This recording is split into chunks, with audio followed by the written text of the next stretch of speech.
Rode, abre la puerta. Y Rode se fue corriendo para atrás. Rode, abre la puerta.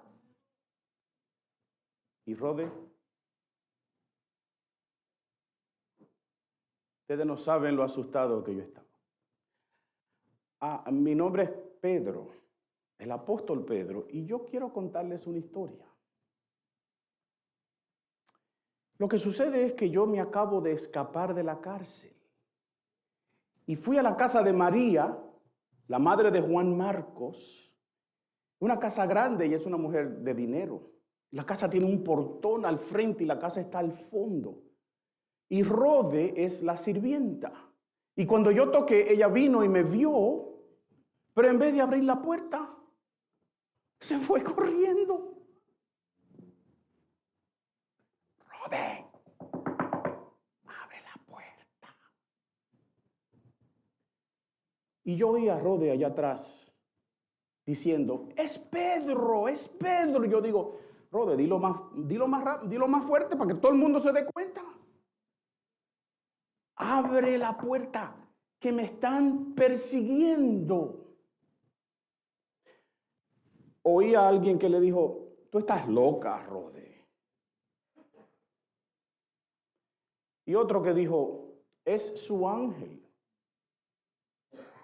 Y lo que sucede es que en nuestra tradición judía, algunos creen que cuando muere una persona buena, se convierte en un ángel. Pero yo no me he muerto, yo estoy aquí afuera. Rode, abre la puerta. Al fin la abrió. Y cuando la gente me vio, es Pedro, y yo, shh, me están persiguiendo. Fuimos hasta el fondo de la casa. Allá no nos ven. Los Pedros estaban ladrando. El vecino había prendido una antorcha buscando a ver qué es lo que pasaba. Y Juan Marcos salió afuera y le dijo, vecino, todo está bien, no te preocupes. Y yo les conté lo que había sucedido. Y les dije, gracias por orar. Gracias por orar por mí. Ustedes saben que a Jacobo lo mataron. Herodes Agripa lo mandó a matar y le cortaron la cabeza. Y a mí me tomaron preso. Durante la fiesta de los panes sin levadura, la que termina con la Pascua, justo antes, Herodes me agarró a mí también y me metió en la cárcel. Y puso 2 soldados, uno de este lado y uno de esto, y nos puso cadenas en las muñecas y puso 16 soldados, escuadrones de 4, para un pescador de Galilea, como si yo fuera el tremendo criminal. Y yo estaba asustado, porque al otro día de la Pascua me iban a juzgar a mí también. Y yo sabía lo que este Herodes quería hacer. Porque cuando mataron a Jacobo, el pueblo se alegró. El pueblo hizo fiesta. ¿Ustedes pueden creer eso? Que maten a alguien y tú alegre. Y yo dije, bueno, me van a tener que cortar la cabeza a mí también. Pero gracias por orar. Y les conté. Yo estaba en esa celda, encadenado, y de pronto hubo una gran luz. Pero los soldados no se dieron cuenta. Y yo dije, yo estoy soñando. Y el ángel, después salió un ángel de esa luz. Y me dijo, rápido, levántate. Y como yo estaba como medio petrificado, el ángel me dio un azote por el lado. ¡Wow! Me dolió. Y el ángel me dijo, ponte las sandalias. Miren, yo no me he puesto unas sandalias tan rápido como ese día, porque yo no quería que ese ángel me diera otro azote. Se cayeron las cadenas de mis muñecas y los dos soldados no se dieron cuenta. Y el ángel me dijo, ponte el abrigo y sígueme. Miren, yo no me he puesto una capa, un abrigo tan rápido como ese día. La puerta de la celda se abrió sola. Y los guardias que estaban ahí no se dieron cuenta. Seguimos caminando. Los guardias en el patio no se dieron cuenta. Llegamos a la puerta principal y se abrió sola. Y los guardias no se dieron cuenta. Salimos afuera. Yo iba caminando al pasito porque no quería correr para que no me vieran. Y de pronto el ángel se desapareció. Y entonces fue que me acordé. Entonces fue que entendí. De veras, el Señor me ha librado de esta cárcel y de lo que Herodes y estos judíos querían hacer conmigo. Entonces le dije, miren, díganle a Jacobo, el otro Jacobo, el hermano de Jesús, díganle lo que ha sucedido y díganle que me tengo que ir porque me están persiguiendo. Y me fui. Y después oí que Herodes al otro día armó un tremendo escándalo en la ciudad, sacó a sus guardias por toda la ciudad a ver si me encontraban. Pero no me encontraron. Y después mandó a matar a los 16 guardias. Porque esa es la condena para un soldado romano cuando se le escapa un prisionero. Me dio pena. Porque ellos habían hecho su trabajo. Fue Dios quien me liberó. Y ahora estoy aquí contándoles esta historia. Pero miren, tengo los sentimientos encontrados. Por un lado estoy alegre. Dios me salvó de una muerte segura. Y ahora cuando veo a Rode, nos ponemos a bromear y le digo, Rode, abre la puerta. Y nos reímos a carcajadas. Pero Jacobo, mi amigo, mi hermano en Cristo, fue uno de los 12 discípulos originales. Anduvo con Jesús y con nosotros por toda Judea, toda Galilea, y ahora le cortaron la cabeza. Lo asesinaron injustamente. ¡Qué tristeza! ¿Por qué tienen que suceder estas cosas? ¿Por qué tiene que haber persecución en contra de la iglesia? ¿Por qué tenemos que sufrir así, Dios? Oh Jesús, ven ya, ven pronto.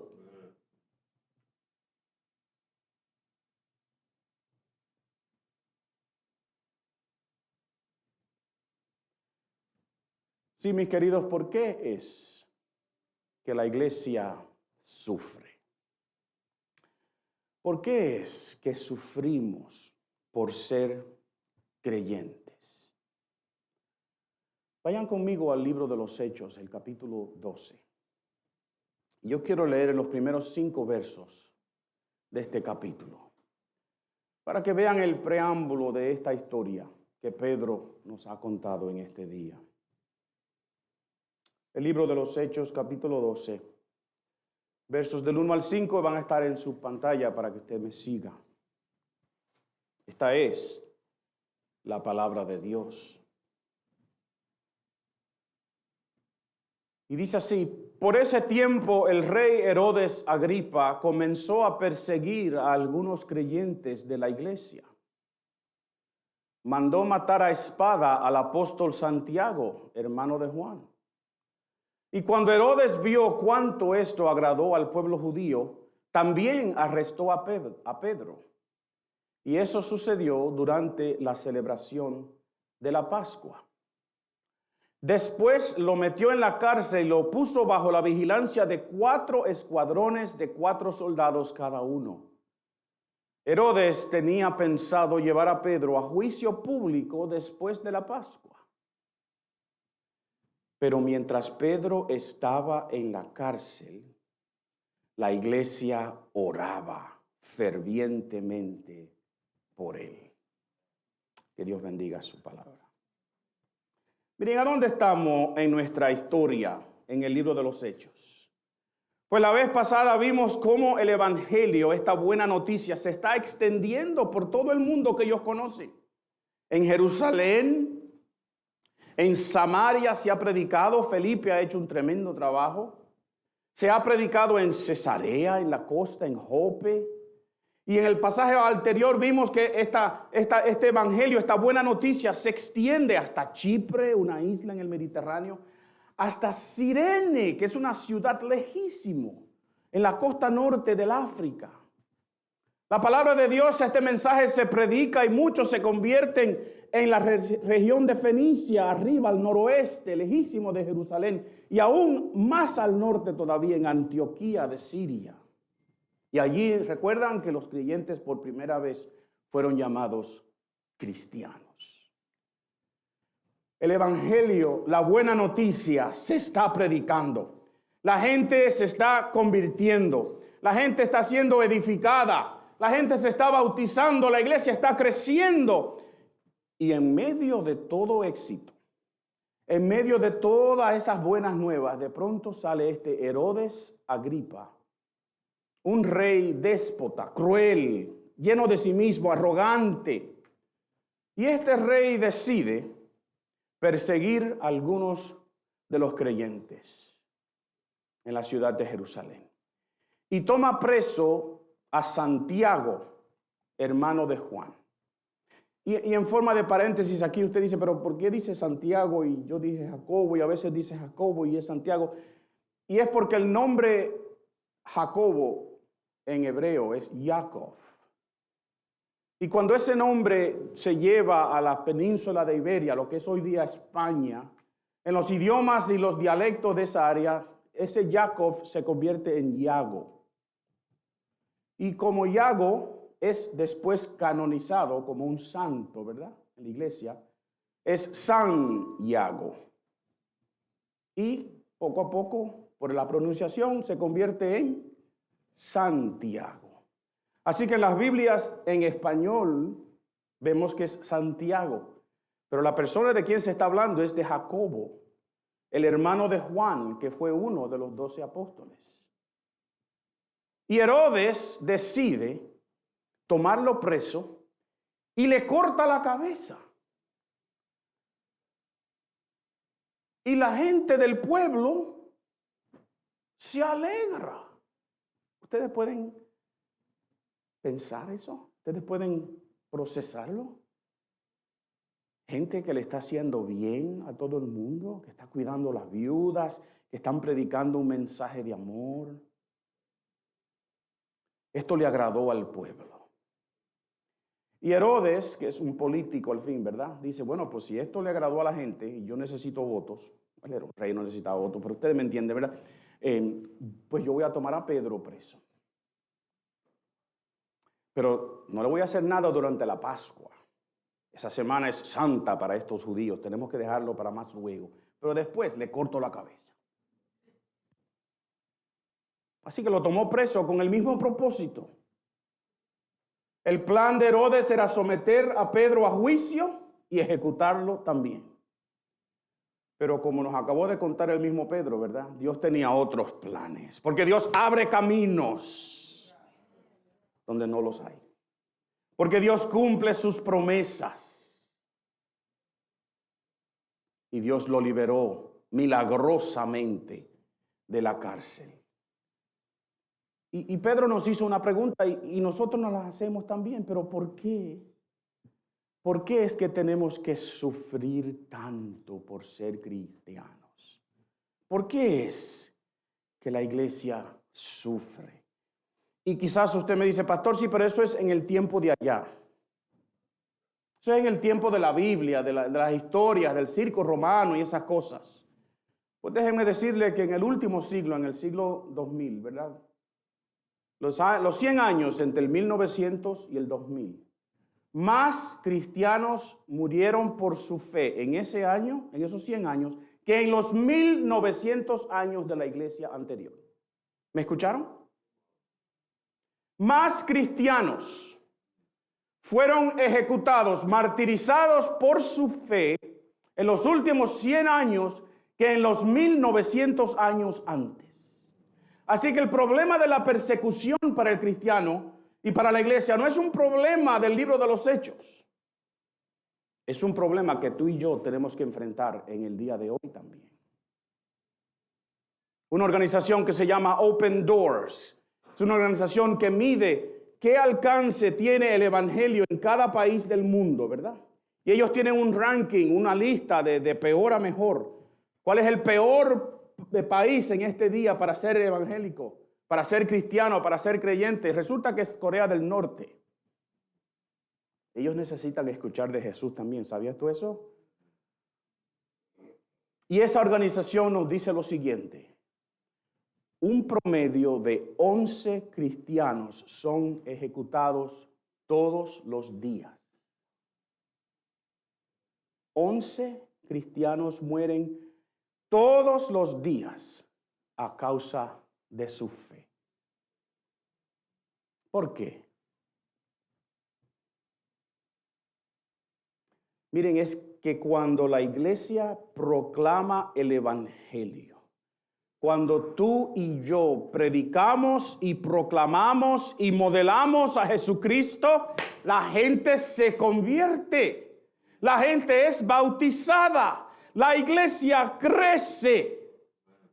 Y cuando la iglesia crece, el diablo nos declara guerra. Cuando la iglesia crece, y la iglesia somos tú y yo, cuando nosotros evangelizamos, cuando nosotros proclamamos, cuando nosotros traemos a otra persona para que escuche el mensaje o le presentamos el mensaje del evangelio, la iglesia crece. Pero cuando la iglesia crece, el diablo hace guerra. Y quizás yo me atrevería a pensar que por eso algunos de nosotros no queremos modelar y proclamar y predicar a Jesucristo mucho, porque sabemos que cuando la iglesia hace lo que tiene que hacer, va a crecer. Va a venir gente, van a venir gente diferente a nosotros, van a venir gente que necesitan escuchar del evangelio, van a venir quizás coreanos del norte, que no es el tipo de gente que nos gusta a nosotros. Pero nuestro enemigo te va a declarar guerra. No tengamos ninguna duda de esta realidad, hermanos. Jesús lo advirtió hablando con sus discípulos la noche antes de morir. Les dijo a ellos lo siguiente: les he dicho todas estas cosas para que no abandonen su fe. Los expulsarán de las sinagogas y llegará el tiempo en que quienes los maten pensarán que están haciendo un servicio santo para Dios. Eso se debe a que nunca han conocido ni al Padre ni a mí. Y les digo estas cosas, dijo Jesús, para que cuando sucedan recuerden mi advertencia. Y luego al final de ese capítulo Jesús les dijo: les he dicho todo lo anterior para que en mí tengan paz. Aquí en el mundo tendrán muchas pruebas y tristezas, pero anímense, porque yo he vencido al mundo. Y esta oposición de nuestro enemigo, esta guerra de nuestro enemigo, se manifiesta físicamente en las manos de seres humanos. El diablo no mata a cristianos. Seres humanos usados por el diablo los matan. ¿Me entienden? En este relato, Herodes Agripa manda a matar a Jacobo o Santiago.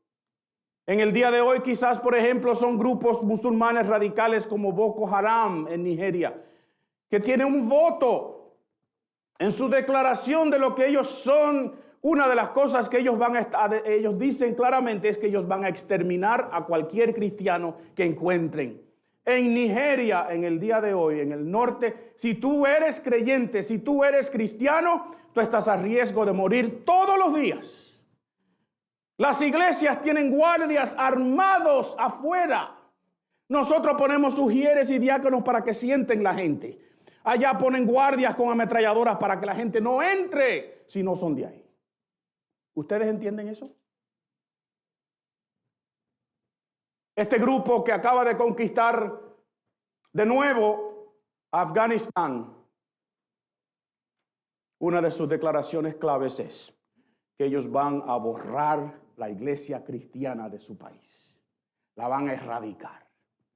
Y ya tenemos historias de decenas y decenas de personas que han sido ejecutadas porque confiesan que Jesucristo es su Señor y su Salvador. ¿Tú te atreves?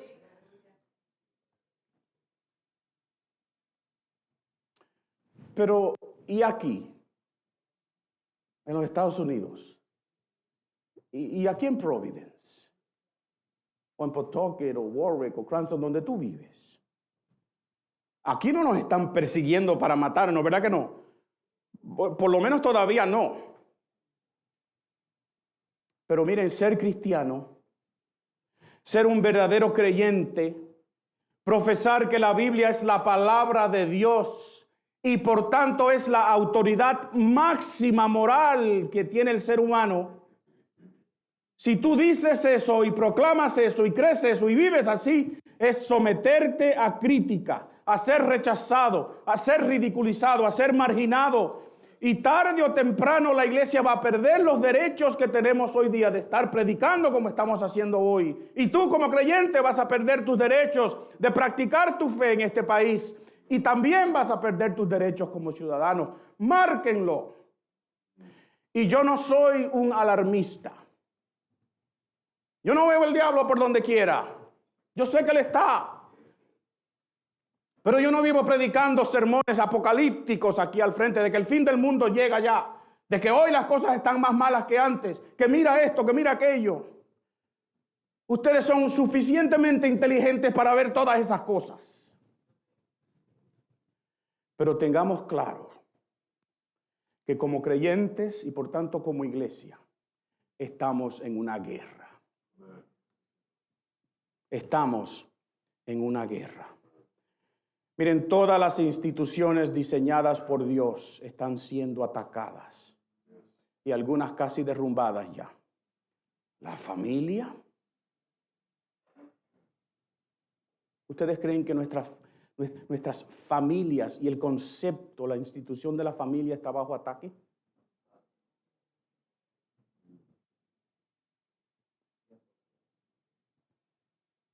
La persona, la identidad de la persona, lo que es.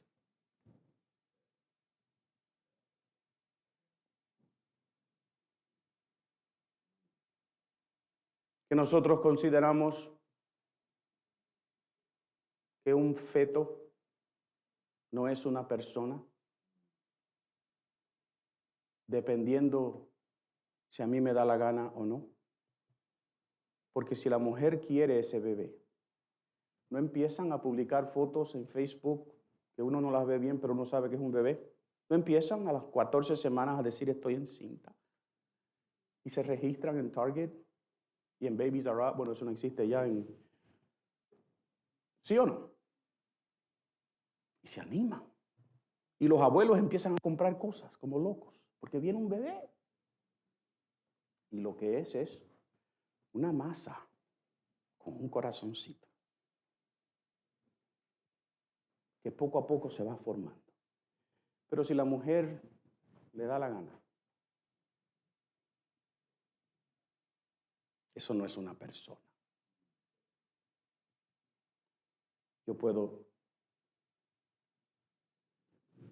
La persona está bajo ataque. ¿Quién creó al ser humano? Dios. ¿Quién es que da la vida? Dios. ¿Cuándo fue que dice David que Dios vio su embrión? Bueno, si era un embrión, ¿dónde estaba? En el vientre de su madre. La persona, como persona, está bajo ataque. La familia, la persona.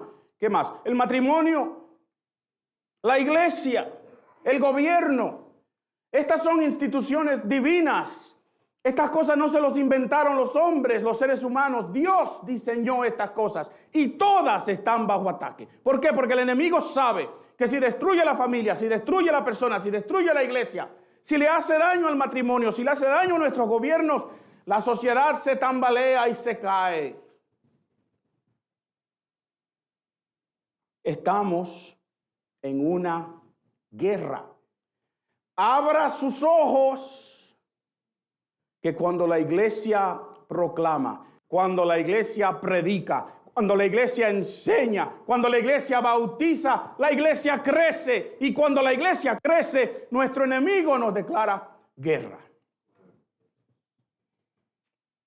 Y yo quiero que tú entiendas también que esta persecución te viene a ti no tanto o no solamente porque somos humanos en un mundo dañado, ¿verdad? Hemos hablado del sufrimiento aquí antes. A veces sufrimos porque estamos en un mundo roto, dañado. A veces sufrimos porque nos da una enfermedad. ¿Por qué? Porque la enfermedad es producto, es consecuencia del pecado que sucedió en el Edén. Cuando Dios creó a Adán y a Eva, no iba a haber diabetes. Él iba a comer muy bien, ¿saben? Por cierto, no es que iba a comer desordenadamente, no. Es que no había enfermedad, pero el pecado dañó la creación de Dios. Y hasta que Dios la haga de nuevo, como dice el libro de Apocalipsis, tenemos que sufrir. No es eso, este sufrimiento es porque tú dices que eres cristiano. Es porque dices que eres creyente. Y esta oposición y esta guerra viene de poderes y de fuerzas que son espirituales. Y escuchamos aquí a uno de nuestros ancianos, José, predicar hace unos domingos atrás y nos leyó este pasaje. Pues no luchamos contra enemigos de carne y hueso, sino contra gobernadores malignos y autoridades del mundo invisible, contra fuerzas poderosas de este mundo tenebroso y contra espíritus malignos en los lugares celestiales.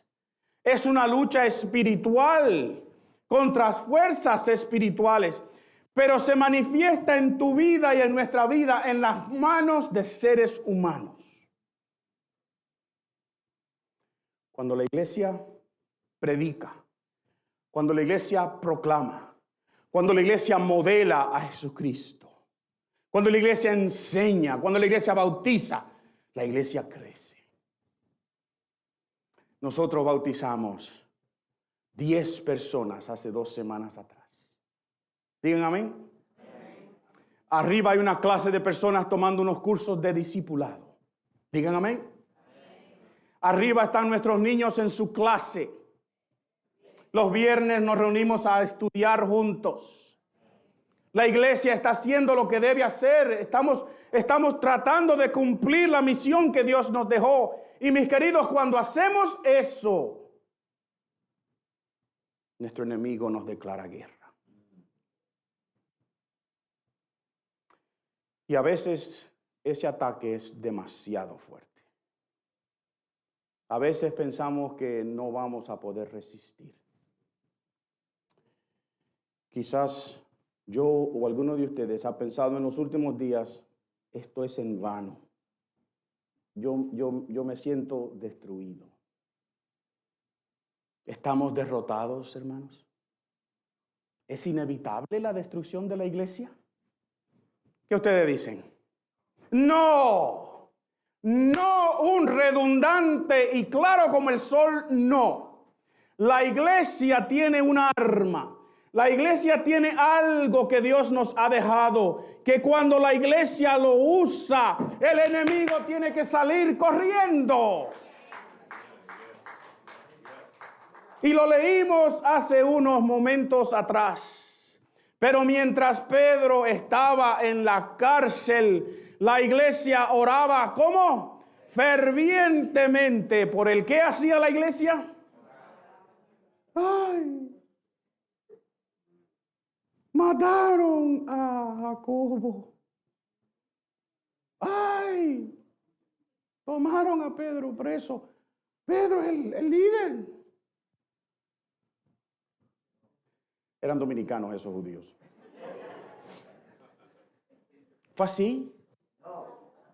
No. Estaban orando, porque cuando la iglesia ora, hay victoria. Dilo conmigo, cuando la iglesia ora, hay victoria. Nuestro enemigo quiere silenciar el mensaje de la buena noticia, el evangelio que se nos ha encomendado. Él hará todo lo posible y hará daño a través de seres humanos. Pedro fue liberado, ¿verdad? Pero Santiago fue martirizado. Le cortaron la cabeza. A nuestros ojos humanos parece ser que uno salió bien y el otro no. Pero ambos resultados estaban en los planes de Dios. Y sus planes son buenos y perfectos.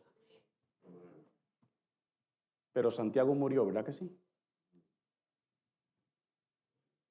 Pedro fue liberado. Santiago fue asesinado. Pero miren, en el plan divino para la iglesia, Dios nos ha dejado una arma que vence a nuestro enemigo y a sus ataques. Sea, escúcheme, que lo venza como con Pedro, con una liberación, o sea que venza como con Santiago, con un martirio. La iglesia triunfa últimamente. ¿Usted lo cree? La iglesia es victoriosa al fin. El diablo atacará hasta que llegue su fin. ¿Y saben algo? El diablo tiene su fin. Y hay una expresión que me gusta mucho a mí. Cuando el diablo te acuerde de tu pasado, porque él es tiene una maestría en hacerte recordar lo que tú eras. Hacerte recordar tu culpa. Cuando el diablo te acuerde de tu pasado, menciónale su futuro.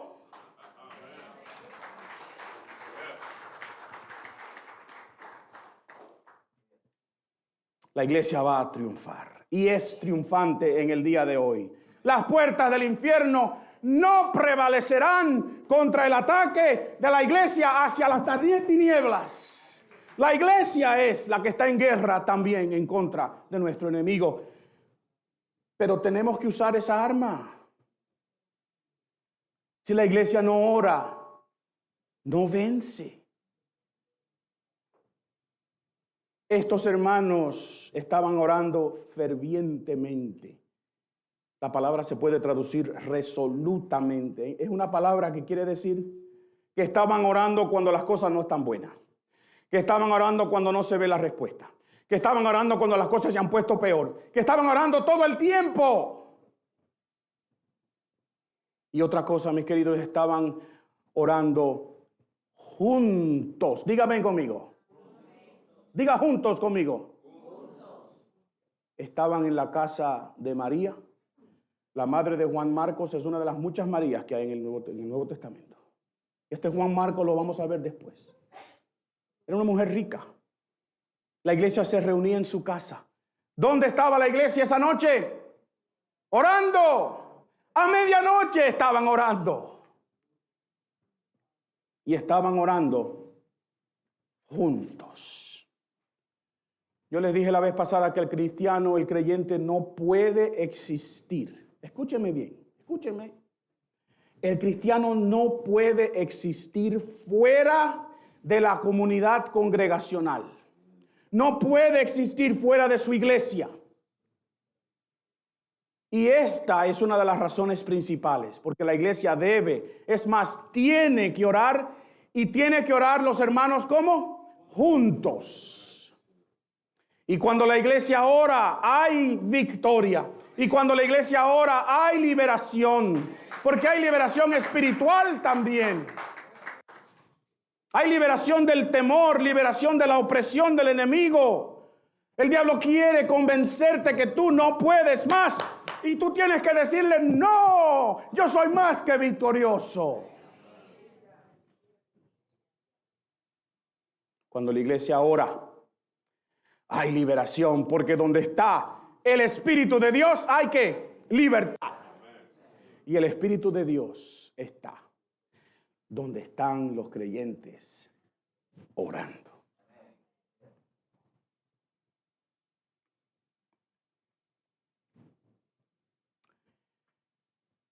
Saludos, es Pedro otra vez.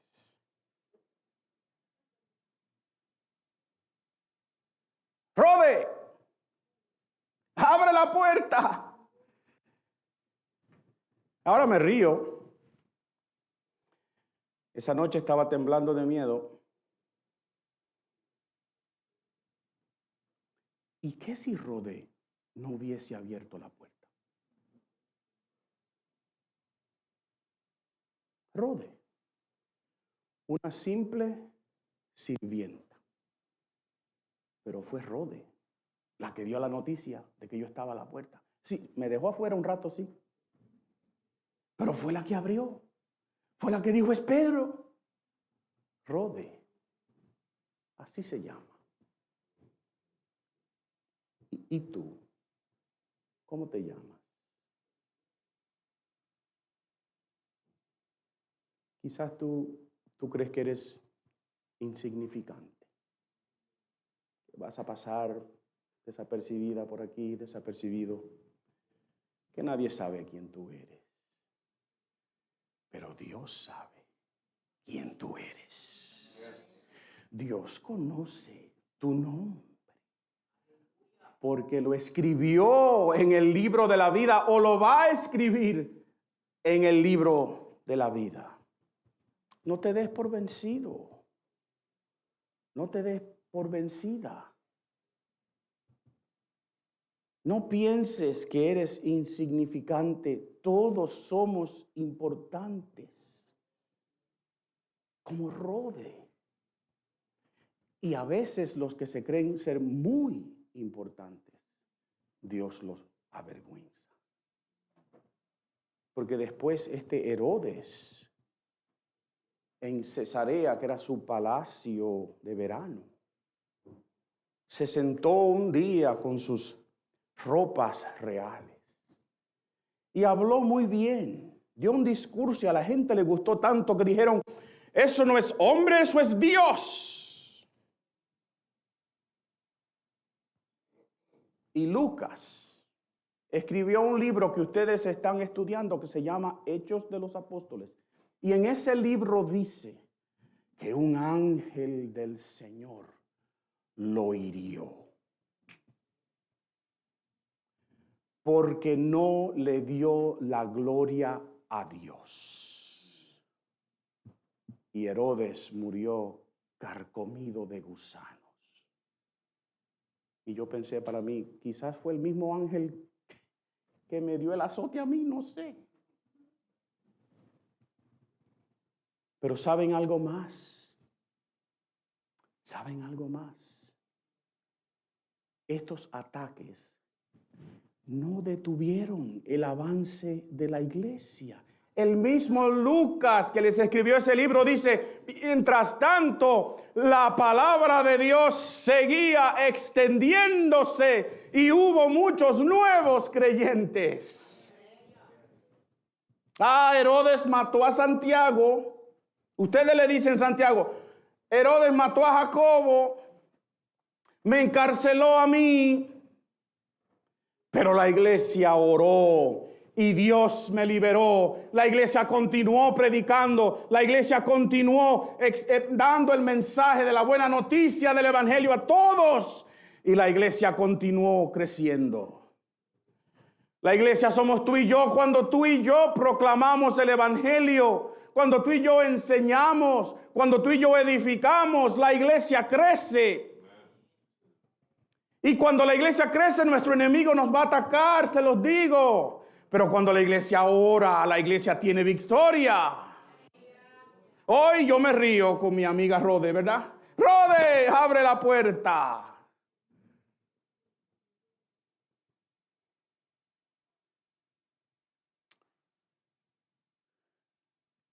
Hemos compartido este pasaje de la Biblia en una manera diferente hoy porque es una historia linda. Pero yo no quiero que tú pierdas de vista lo que hemos dicho en el día de hoy. Mira, cuando la iglesia crece, el diablo hace guerra. Pero cuando la iglesia ora, hay victoria.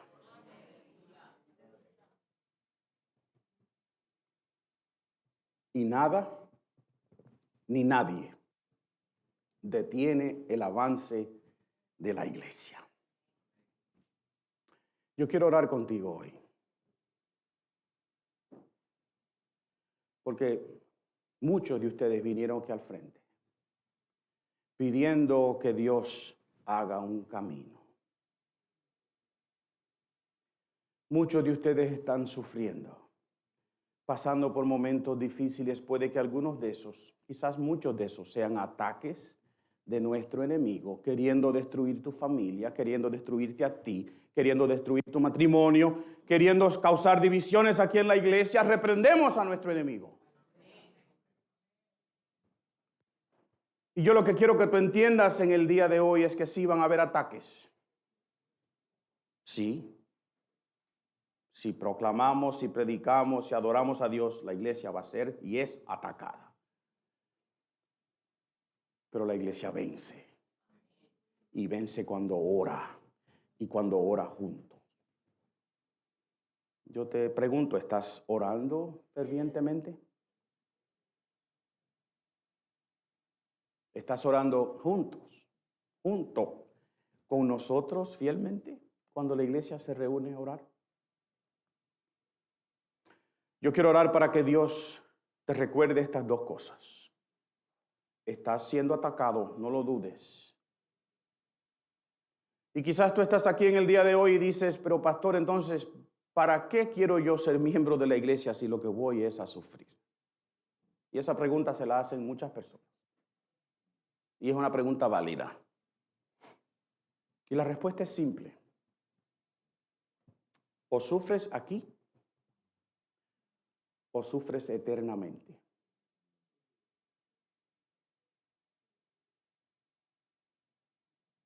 Jesús dijo, en el mundo van a tener aflicción.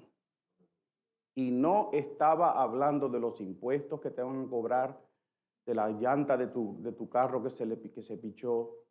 No están hablando de ese tipo de aflicción. Estamos hablando de dolor y sufrimiento por ser creyente. Que tu hijo o tu hija en la escuela le estén enseñando algo que tú sabes está en contra de la Biblia. Y tú no puedes hacer nada en contra de eso. Piénsalo. Y una respuesta puede ser, pues yo voy a poner mi hijo, mi hija en una escuela cristiana. ¿Y qué si tú no tienes el dinero? Pues son caras. ¿Qué vas a hacer? Tienes que bregar con esa lucha, tienes que sufrir. Lo que tu hijo o tu hija está aprendiendo, tienes que bregar con eso. En el mundo vas a tener aflicción por ser creyente, pero Jesús dijo, pero tengan paz, porque yo he vencido al mundo. Y la paz en los ojos de Dios no es ausencia de conflicto. La paz es que yo descanso en las promesas de ese de quien cantamos hace unos momentos atrás cuando dijimos that he's a way maker. That He's a promise keeper, que Él cumple sus promesas, que Él abre caminos donde no los hay. Eso es lo que es la paz de Dios. Confiar que Él está ahí contigo. Y yo quiero orar para que Dios te acuerde esto esta semana. Y tú puedas decir, yo voy a vivir mi vida de una manera diferente, porque sí, tengo un conflicto. Sí, tengo un problema, pero el Dios de paz está conmigo. Yo voy a orar y voy a orar con mis hermanos. Y vamos a orar juntos. Y la iglesia va a ser victoriosa, aunque pierda mi vida. Porque Santiago le cortaron la cabeza. Y al instante tuvo la victoria más grande que puede tener un ser humano. Estar en la presencia de su Señor y decir, Jesús, aquí estoy. Esa es una victoria. Herodes no lo conquistó. Esteban primero, después Santiago o Jacobo, como tú le quieras decir. Vamos a orar. Señor, para algunos el sufrimiento es bien fuerte ahora mismo. Y yo te ruego, oh Dios, que tú a esas personas le des paz adicional, extra consuelo. Yo no sé cómo decirlo, Señor, pero somos seres humanos. Y los problemas que yo tengo quizás son leves comparados con otras personas aquí. Ten misericordia de nosotros, Señor. Y como dijo Pedro hace unos momentos atrás, ¿por qué? Ven pronto ya, Jesús. Pero mientras tanto, Señor, nosotros te damos gracias. Nosotros confiamos en tus promesas. Nosotros confiamos en las cosas que tú nos has dicho. Nosotros citamos tu palabra. Nosotros enfrentamos nuestro enemigo, no para defendernos, sino para atacarlo. Porque donde hay luz, las tinieblas tienen que salir. Ayúdanos como iglesia a ser una iglesia que crece. Y aunque enfrente guerra, saber que es una iglesia que es victoriosa. No por nuestro poder, sino por tu poder que obra en nosotros. Gracias, eterno Dios. Gracias, Jesús. Gracias por darnos tu paz. Y gracias, Espíritu Santo, porque moras en nosotros y estás con nosotros. Tu iglesia dice gracias hoy día. Tu iglesia te bendice en el nombre de Jesús. Amén. Y amén. Que el Señor les bendiga, que el Señor les guarde. La gloria para Dios. Gracias. Póngase de pie conmigo.